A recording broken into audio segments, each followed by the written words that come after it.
Alors bonjour Nadège et bonjour à tous, bienvenue sur cette nouvelle vidéo où j'ai le plaisir de t'accueillir Nadège. Alors bonjour à toi, Bonjour.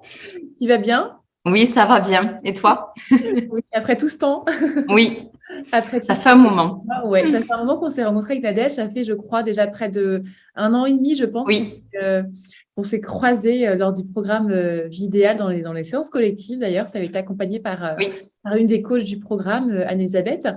Donc, tu as suivi le programme Vidéal, Nadège, et du coup, voilà, tu as du coup suivi une formation dont tu vas nous parler du coup dans cette vidéo qui va inspirer, je pense, beaucoup Oui. d'infirmières et d'infirmiers qui sont Mm. sensibles au sujet de la santé et de l'environnement aussi. Donc, tu vas Ouais. nous expliquer un petit peu tout ça. Est-ce que, avant de commencer, Nadège, tu peux nous décrire un petit peu ta situation dans laquelle tu étais avant de commencer le programme Vidéa. Donc, avant de toquer à la porte chez Larotka, dans quelle situation, du coup, tu étais? Émotionnellement, professionnellement, un mix Ouais, de est-ce que tu tout. peux nous partager? D'accord. On va dire qu'avant de commencer le bilan de compétences, ça faisait une bonne année que je me posais des questions sur mon devenir professionnel, puisque en fait le Covid a été assez révélateur pour moi dans le sens où le fait de n'avoir plus que mon travail et plus mes activités à côté qui au final me ressourçaient beaucoup, je me suis rendu compte que mon métier était assez lourd émotionnellement, que j'étais aussi très décalée par rapport au rythme de mes enfants, enfin beaucoup de choses négatives qui m'ont donné envie de changer, d'évoluer, voilà, d'explorer d'autres voies des possibles, puisque ça faisait quand même 8 ans que j'étais en libéral aussi. Et du coup, en cherchant sur Internet, je suis tombée sur le site de Charlotte K. Je me suis dit, allez, c'est finançable par le CPF, allons-y. Il n'y a rien à perdre, tout à gagner, à découvrir des choses sur moi que je ne savais pas. Et du coup, j'ai commencé mon bilan un petit peu sans aucune idée d'où j'allais atterrir, quoi. Hmm. Et du Voilà. coup, t'as bien cheminé parce que c'est vrai que Ouais.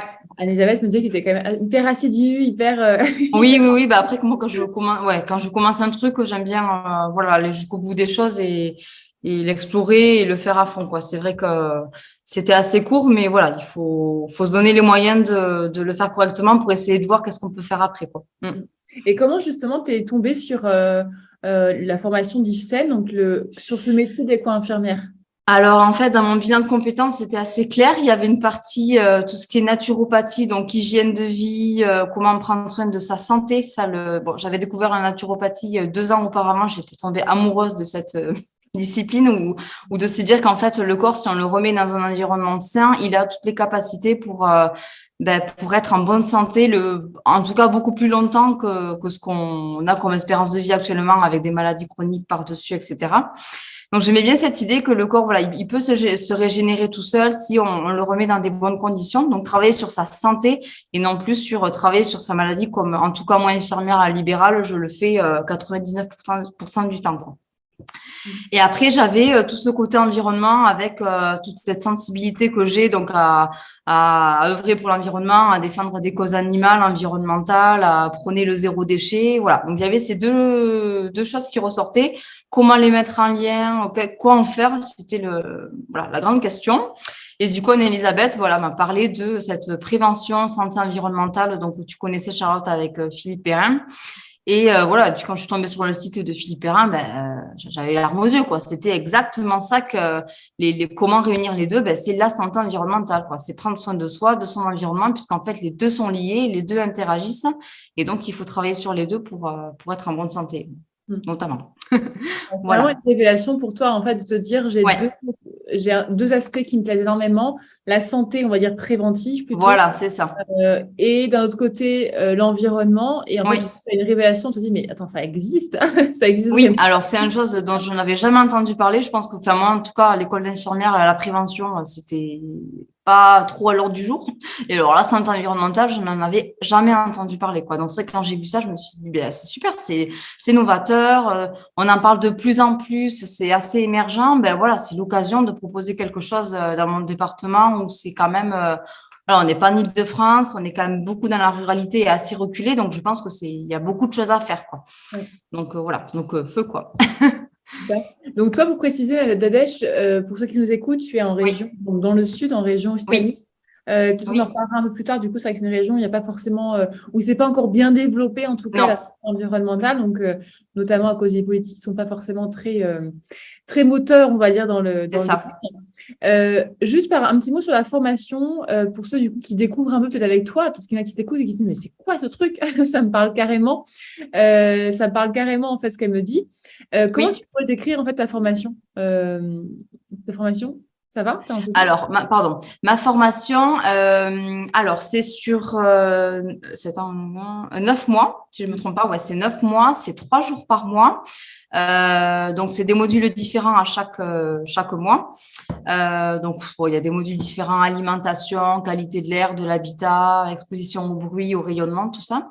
On a des évaluations à chaque début de module prochain. Enfin, le mois d'après, vous avez l'évaluation sur le module d'avant. Mm. Et on a un mémoire à rendre 2 ans après la fin de formation. Donc, ça laisse quand même du temps de lancer des projets, de se questionner sur qu'est-ce qu'on va faire, comment on va rédiger le mémoire, etc. La formation, clairement, elle est géniale. Philippe Perrin est un très bon formateur qui, voilà, très à l'écoute, très sympathique, très ouvert d'esprit, qui a énormément d'expérience. Lui, ça doit faire à peu près 25-30 ans qu'il s'intéresse au sujet. Donc, il a vu l'évolution aussi de ce domaine-là. Il a rencontré des gens qui, du coup, interviennent dans l'IFSEN qui sont des spécialistes, hein, clairement. Il y a, voilà, on a pas, pour les OGM, on a par exemple un monsieur qui est chercheur en biologie cellulaire. Enfin, vraiment, on a eu des anciens du CNRS, des agronomes qui ont écrit des bouquins, voilà, sur l'agroécologie. Enfin, vraiment, il a rencontré des personnes et qui ont fait qu'ils peuvent intervenir à l'IFSEN et qui ont vraiment une légitimité sur leur sujet. Après, la formation est très secouante parce que clairement, c'est super intéressant et à mon sens, c'est une formation que même tout citoyen français devrait faire pour comprendre comment fonctionne l'environnement, comment je peux le protéger, puisqu'en fait, si je le protège, eh ben, du coup, je me protège, puisqu'en fait, on se nourrit tous les jours de l'environnement pour être en bonne santé. Donc, pour moi, c'est primordial et tout le monde devrait s'informer là-dessus. Après, c'est secouant parce que clairement, c'est pas trop des bonnes nouvelles. L'environnement a été profondément modifié par l'être humain et pas dans le bon sens, quoi. Voilà, donc c'est accepter tout ça, c'est le digérer. Il faut aussi se laisser du temps pour accepter, on va dire, c'est pas trop bonne nouvelle. Il faut être, voilà, on est un groupe de 15 généralement, 13 de 15 en promo, donc on crée vite des liens hein, parce qu'on a tous les mêmes peurs, les mêmes craintes, les mêmes interrogations, donc on est très à l'écoute et ça fait du bien d'en parler aussi avec des gens qui comprennent ce qu'on ressent. Voilà, une fois qu'on a accepté, ben, on n'a qu'une envie, c'est agir. En fait, la meilleure thérapie, c'est l'action, quoi. C'est une fois qu'on sait tout ça, on se dit bon, ben là, il faut faire quoi maintenant. Donc, donc la formation est vraiment hyper intéressante. Je dirais qu'il faut quand même être entouré, voilà, avoir un conjoint ou des amis qui peuvent vous écouter ou dire voilà, je comprends ce que tu vis. Enfin, voilà, avoir un soutien personnel. Moi, je la recommanderais vraiment parce que ça ouvre aussi une perspective de critique. Enfin, je ne sais pas si je m'exprime correctement, mais par rapport à des études, à des infos qu'on vous annonce sur, je ne sais pas moi, les perturbateurs endocriniens, c'est se dire, attends, on me dit ça, je vais voir s'il n'y a pas autre chose comme information. Voilà, c'est avoir un esprit beaucoup plus critique et ouvert aussi sur des données qu'on peut vous balancer comme ça aux infos pour vous faire un peu peur ou voilà, souvent on aime bien. Ouais. Donc c'est vrai que ça développe aussi un esprit très, très critique et de réflexion aussi. Donc c'est très intéressant. Ouais. Super. Et déjà, ça fait très envie, je trouve, Nadège, cette formation. Je trouve que, comme tu dis, enfin, moi, c'est un sujet qui me parle après, mais c'est vrai que ça fait pas mal envie. Moi, ce qui m'intéresse, et je pense que ceux qui nous écoutent Oui, s'intéressent aussi à ça, c'est qu'est-ce que tu en fais après? Qu'est-ce que tu peux en faire aussi après? Alors, je ne vais pas forcément te demander de tout décrire forcément, mais non. peut-être toi, ton projet aussi que tu as choisi, la façon de l'exercer que tu as choisi, si tu as une ou deux autres idées, pardon, que tu veux partager, c'est OK, mais comment toi, tu as choisi du coup de pouvoir exercer du coup ce beau métier? Alors moi, il y a eu plein de choses enfin, il y a eu une chose qui s'est mise par-dessus ma formation, c'est la création d'une CPTS sur mon territoire. Donc, les CPTS, les communautés professionnelles territoriales de santé. Donc, ce sont des associations loi 1901, donc avec un bureau trésorier. Généralement, c'est plus impulsé par des docteurs, mais ça peut être impulsé par des pharmaciens, des ergothérapeutes, des kinés, des infirmiers. Bon, il faut que ce soit des professionnels de santé sociale, médico-sociale, paramédicaux, qui sont sur un territoire et qui se disent, voilà, ben, il y a des problèmes de de désertification médicale, il y a des problèmes de burn-out chez les soignants, il y a des problèmes de non-action de prévention chez nos populations jeunes. Bon, ben, on a envie de faire quelque chose, on se réunit. On crée ce qu'on appelle une CPTS, donc on demande l'aval de l'ARS qui commence à financer la CPTS. Après, c'est la CPM qui prend le relais. Et en fait, pour créer une CPTS, il y a 4 axes obligatoires d'action, dont un qui est action de prévention sur le territoire. Donc moi, j'ai décidé via cet axe-là, de mener des actions de santé environnementale.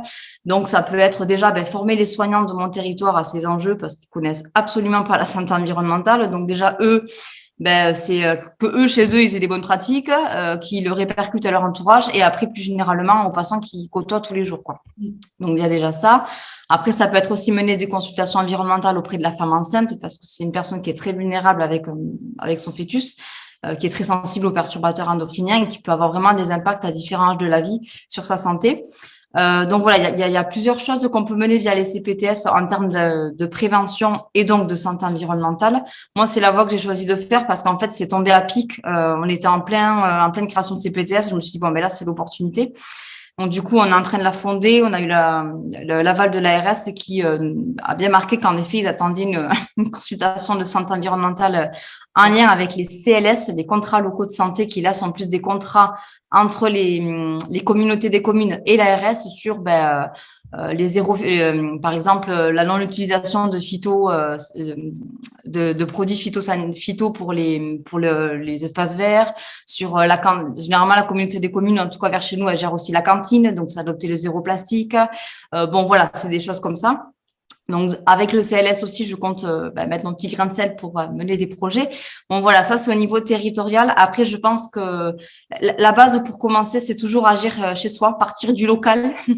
Et après, ça se répercute ou ça donne des idées aux autres qui sont voisins, quoi. Mais donc, voilà, en gros, comment je compte mener des actions. Ensuite, je continue mon activité libérale parce que clairement, il me faut quand même une activité principale. J'espère pouvoir trouver un poste en santé préventive, que ce soit via la santé au travail ou dans des postes de prévention, peut-être à l'hôpital ou au sein de CPAM. Bon, pour l'instant, c'est pas dans l'air du temps vers chez nous, mais en tout cas, en santé au travail, ils rechercheraient. Donc, ça m'intéresserait de rester dans de la prévention. Voilà, ce serait le travailleur dans son environnement du travail, mais qui est quand même soumis aussi au bruit, éventuellement à des rayonnements, à des produits chimiques et toxiques. Donc, voilà, il y a quand même ce lien avec l'environnement, même si là, c'est quand même l'environnement que du travail. Ouais. Mais voilà, donc du coup, peut-être une reconversion dans la santé du travail, mais toujours en gardant des extras en santé environnementale. Oui, ça c'est évident. Ouais. Donc, toi, en fait, pour expliquer à ceux qui nous écoutent, quand tu as commencé ton bilan Charlotte Cap, puis ta formation, puis encore maintenant, tu étais donc libérale et tu as gardé ton cours de ton activité libérale sans diminuer sur ton travail parce que du coup, tu avais besoin de ta rémunération. Ouais. Donc, tu es resté du coup à temps plein en libéral tout en suivant la formation. Et du coup, là, tu es encore à temps plein, mais l'idée, en fait, c'est de pouvoir être salarié à temps partiel avec le premier CPTS dont tu parlais. C'est ça. Pour diminuer un peu ton temps de travail en tant que voilà, exactement. Commencer et pourquoi pas peut-être faire un peu de ton temps de travail. Bifurquer après sur autre chose, du moins dans de la prévention très large, oui. Tout à fait. Ok, super, trop chouette. C'est un beau projet en tout cas. Mais c'est vrai qu'on sent bien aussi que tu avais pas mal de choses à mener de front parce que quand tu te lances, évidemment, on va avoir toujours une rémunération, se former. Et voilà, on va pas mentir, en libéral, c'est vrai que c'est pas toujours évident d'avoir c'est même toujours très, très difficile d'avoir des subventions et des financements. Donc, tu as réussi à mener de front les deux. C'était prenant, hein, je ne cache pas. Heureusement, j'ai un mari qui m'a aidé parce que aussi la vie de famille avec des enfants à mener. Donc, c'est vrai qu'il faut, je dirais qu'il faut étudier le champ des possibles. Il faut, quand on est maman, c'est vrai qu'il faut se sentir entouré, quoi. Et comment, là, si personne se pose la question, est-ce que pour toi, c'est possible de vivre à temps plein en tant qu'éco-infirmière? Non. Et sinon, comment tu peux varier en tout cas tes contrats? Là, tu parles de CPTS, ça peut être dans des ARS, en tant que consultante, à ton compte.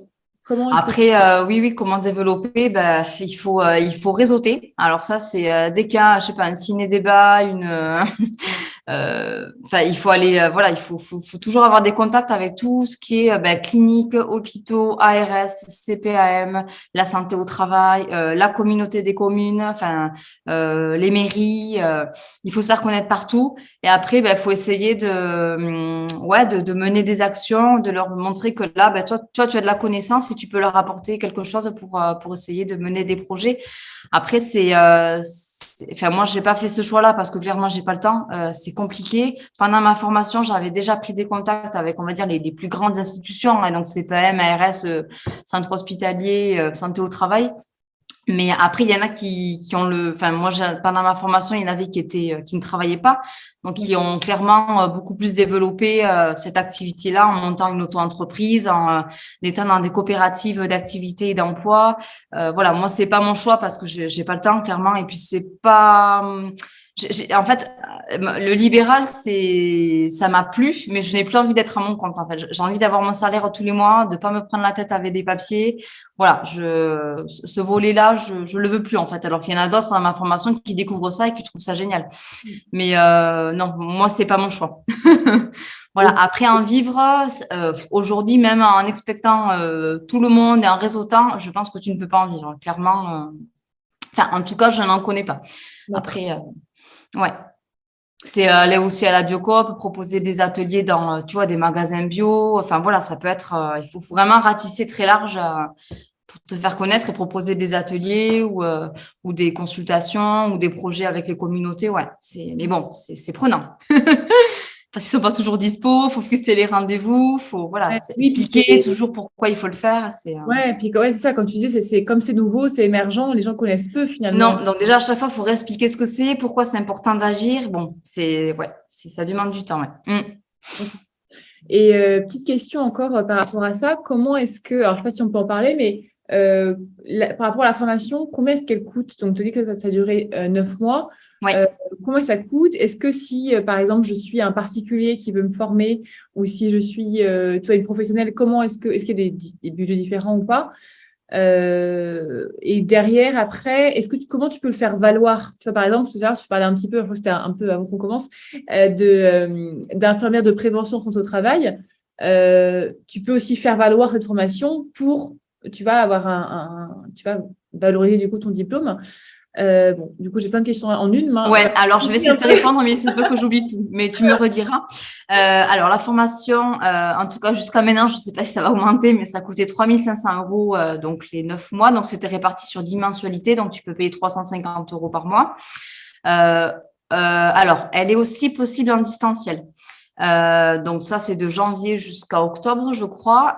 Bon, clairement, moi, je déconseille le distanciel parce que déjà que c'est une formation qui est dense et voilà, assez secouante. Tu te prends ça dans ton salon toute seule 3 jours d'affilée derrière ton ordi. Bon, je pense que c'est quand même bien d'être dans une salle avec des gens, d'échanger, voilà, à chaque rentrée de module, en plus, on faisait 1 heure ou deux consacrée à voilà, comment ça va, quel a été le retour chez vous, parce que quand tu rentres chez toi, tu as envie de révolutionner toute ta maison, hein, clairement. Donc moi, je trouve que pour créer du lien, pour se sentir moins seul, je trouve que, voilà, si possible, c'est quand même mieux de la faire en présentiel. Donc sur Paris, c'est ça? Voilà, donc c'est à Paris. Donc après, c'est clair qu'il faut se loger, il faut y aller. Donc ça a quand même un budget. Alors moi, en étant libérale, j'ai été aidée par le FIFPL, donc qui est le Fonds interprofessionnel, je crois, des professions libérales, quelque chose comme ça. Donc ils m'ont aidée, on va dire, sur les 3 500 euros, ils m'ont remboursé 2 500, donc ce qui est déjà très bien. Et après, tout ce qui était frais de déplacement et de logement, c'est déduit de mes charges professionnelles. Donc ça fera baisser un petit peu mes impôts et mon URSSAF, quoi, grosso modo. Sauf que maintenant, pour le FIFPL, ils ne prennent en charge que les formations qui sont Calliope, donc c'est une nouvelle certification, et l'IFSEN ne l'est pas. Donc je pense que ça, voilà, pour les libéraux, ça sera plus possible, en tout cas, de se faire aider à ce niveau-là. Après, voilà, c'est toujours déduit de ses charges. Ouais, c'est ça, ok. Ouais. Voilà. Après, pour tout ce qui est, vous êtes dans une clinique privée, alors je sais qu'il y en a une pas très loin qui fait l'IFSEN et qui est en privé. Bon, elle, c'est de sa poche. Donc, on peut demander à la clinique de se faire financer, mais bon, ils n'ont pas trouvé l'intérêt, donc elle a dû se le faire financer. Et l'hôpital, alors il y en a qui sont à l'hôpital dans ma formation, il y en a 2, et eux, ça a été une volonté publique, enfin de l'hôpital public, de les envoyer en formation. Donc après, c'est la PHP. Et je crois que l'autre, c'est en Franche-Comté, à l'hôpital de Belfort. Enfin, c'est des structures qui sont beaucoup plus grosses que chez moi, en tout cas. Oui, oui. Voilà, donc ça dépend aussi d'où on vient et quelle est la volonté toujours un peu politique des établissements. Ouais. Et après, il n'y a pas besoin d'être professionnel de santé. Donc, dans notre formation, bon, il y avait très majoritairement des infirmiers, des puéricultrices, pharmaciens, médecins. Après, il y avait aussi 2 personnes qui développaient une entreprise de zéro déchet, donc des gobelets en inox, des gamelles en inox, bon, voilà, tout ce que tu peux trouver pour diminuer tes déchets. Et il y en avait un autre, il était spécialisé dans les rayonnements, et donc il voulait compléter ses connaissances sur de la santé environnementale plus large. Donc voilà, donc c'est ouvert à tout le monde. Après, c'est privé, donc ce n'est pas reconnu comme un DU. Après, moi, je le vends souvent que c'est une formation qui compte plus d'heures qu'un DU. Je crois qu'à l'IFSEN, on a 189 heures de formation et un diplôme universitaire, je crois que c'est 120, si je me trompe pas.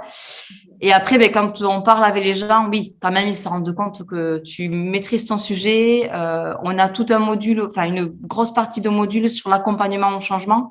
Donc, accompagner les gens selon leurs différents niveaux de prise de conscience, comment tu dois adapter ton discours s'ils sont clairement climato-sceptiques ou s'ils ont commencé à aller à la Biocoop et acheter des gobelets en inox, quoi. Tu vois, il y a 2 postures différentes à adopter. Donc voilà, il y a une mise en pratique qu'on retrouve à l'IFSEN qui n'est pas dans le DU, ou dans le DU, c'est plus de la théorie, et après tu en fais ce que tu veux derrière. Enfin, on t'aide pas à mener une consultation ou à mener un atelier. Voilà, alors que l'IFSEN, il y a le côté vraiment pratique où là, on te forme pour concrètement, quand tu as un patient devant toi qui te demande qu'est-ce que je dois faire pour avoir un environnement le plus sain possible, voilà, tu sais quoi répondre, comment le mener, et, selon son niveau aussi d'acceptation, quoi. Voilà. Et ensuite, par rapport à la santé au travail, alors moi, je l'ai vendu parce que dans l'idée que, alors j'avais rencontré un médecin de santé au travail qui m'avait dit que ils ont beaucoup de campagnes de sensibilisation à mener. Bon, généralement, c'est quand même très rattaché à la santé au travail et donc sur les équipements individuels, mais que très certainement, dans les années à venir, on allait leur demander de faire des campagnes un petit peu plus larges, et que c'était toujours bien d'avoir des idées novatrices sur des publics. Quand tu es salarié, tu n'as pas plus de 60-65 ans, on va dire. Donc, c'est des publics assez jeunes, quand même, voilà, essayer de les sensibiliser aussi à la cause environnementale chez eux, avec peut-être des idées novatrices sur de la prévention, quoi. Donc, c'est toujours un plus qui fait qu'on voit que vous vous êtes intéressé à la prévention, que vous avez des connaissances nouvelles, hein, parce que c'est quand même pas tout le monde qui a ces connaissances-là. Et du coup, ça apporte une corde de plus à son arc, quoi. Voilà. Écoute, merci beaucoup, Nadège, pour toutes ces infos. De rien. Ça donne vraiment envie, je trouve, de se bouger un peu plus. Déjà, comme tu disais, en fait, ça commence par à petite échelle, ça commence à vraiment déjà pour soi. Oui, c'est local. Voilà, même déjà pour soi. Voilà, comme tu dis. Local, pour soi-même, après famille, après on a grandi doucement. C'est ça. J'ai une petite dernière question, Nadège. Qu'est-ce que tu recommanderais là comme ça à on va dire une infirmière qui se pose des questions, qui souhaiterait se lancer, s'inscrire à l'IFSEN par exemple l'année prochaine? Quel conseil tu aurais aimé recevoir tu vois, quand tu as commencé avant de te lancer? Quel conseil j'aurais aimé recevoir? Alors là, comme ça, je vois pas trop. Je suis partie, j'avais déjà un petit peu sondé ceux qui avaient déjà fait l'IFSEN, justement avec Anne-Elisabeth. Voilà, j'avais mené ma petite enquête. Je pense que on m'avait dit que ça allait secouer. Je pense qu'il faut pas négliger le fait que ça secoue bien quand même. Donc accepter ses émotions, en fait. C'est normal de peut-être en pleurer à un moment donné. Je pense qu'il faut se laisser du temps, il faut accepter ses émotions et ne pas avoir honte d'en parler, parce que bon, des fois on se dit oh là là, ça y est, c'est l'écolo, là, elle me raconte ses trucs, elle est en train de pleurer, ça y est, quoi. Non, c'est juste, au contraire, il faut être fier d'avoir cette sensibilité-là, parce que clairement, c'est penser à l'humain de demain qui aura peut-être un environnement encore plus dégradé que nous, et c'est œuvrer pour nos enfants et pour les générations futures. Donc, je trouve que c'est une très belle sensibilité, il faut la défendre. Et Un conseil, étudier le champ des possibles parce que c'est une formation qui est vraiment géniale, qui donne envie d'agir, qui apporte des connaissances, ne serait-ce que pour nous, hein, voilà, nous et notre famille. Toute personne qui déjà se pose des questions, je l'encouragerai parce que c'est vraiment très très important et très enrichissant, quoi. On se découvre aussi, hein, voilà, on échange avec des gens qui ont une sensibilité à ça et on se découvre envie de faire plein de choses. Alors que moi j'étais plutôt timide et réservée, maintenant j'ai plus trop peur. Je parle avec l'ARS, la CPM. Bon, ils écoutent pas, mais t'as plus le choix, quoi. En fait, faut agir après. Donc c'est trop important. Voilà. Une dernière question, après je te… Non, vas-y. Je t'en parlerai pas dans des heures, alors. Comment tu gères justement cette frustration et l'écart qu'il y a entre ce que tu connais, ce que tu sais, ce que tu aimerais mettre en place et la réalité? Et qu'est-ce que tu recommanderais justement à quelqu'un que ça freinerait? Parce que moi, je comprendrais les gens qui me diraient, en fait, j'ai pas envie de savoir parce que sinon, je vais tellement déprimer le fond du saut. Tu vois. Comment toi tu l'as géré et qu'est-ce que tu recommanderais du coup par rapport à ça? Alors, pendant ma formation, je n'étais pas du tout freinée. Au contraire, chacun ramenait ses petites, chacun ramenait l'expérience qu'il avait fait pendant le mois où, voilà, ça te donne envie de faire des choses, de prendre des contacts. Donc, tu te sens pousser un peu des ailes. J'ai fini ma formation en juin. En été, calme plat. Je me suis dit, oh là là, mais là, c'est l'horreur, quoi. Enfin, en fait, il y a plus rien qui se passe. Personne ne me rappelle. Enfin, et là, tu vois, la rentrée revient. On a de nouveau, demain soir, une réunion pour la CPCS. Donc, ça y est, ça revient.